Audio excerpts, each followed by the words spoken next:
Dès ses origines, l'Église a considéré la gourmandise comme un péché capital.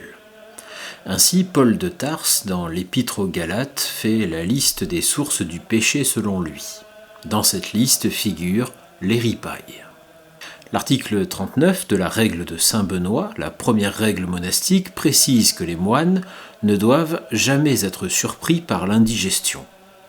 La tempérance dans la prise de nourriture est donc de mise dès le VIe siècle.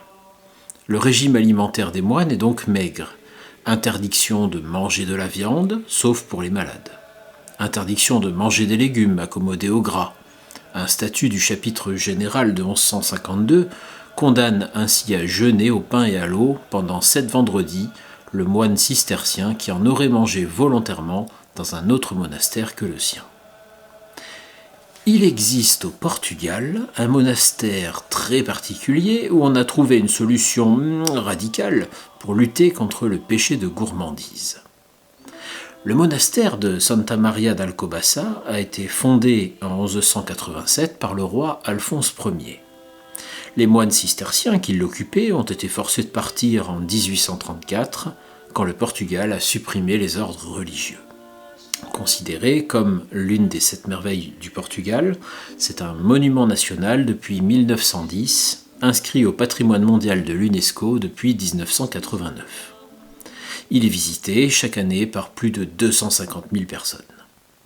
Les visiteurs viennent y voir le tombeau de Dom Pedro, roi du Portugal sous le nom de Pierre Ier, mais aussi celui d'Inès de Castro. L'histoire de cette dernière est célèbre.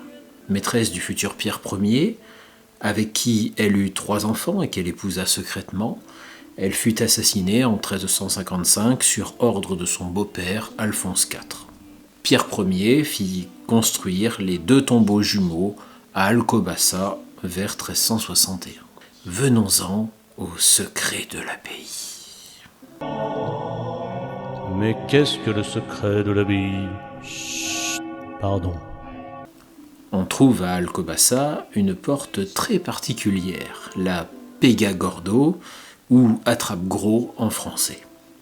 Cette porte mesure 2 mètres de haut pour seulement 32 cm de large. Elle permettait d'accéder au réfectoire. La légende dit qu'elle avait pour but de bloquer les moines en surpoids et de les forcer ainsi à jeûner. Une méthode imparable pour perdre du poids. En réalité, il s'agissait probablement d'un simple passe-plat. À bientôt pour d'autres belles pages de l'histoire.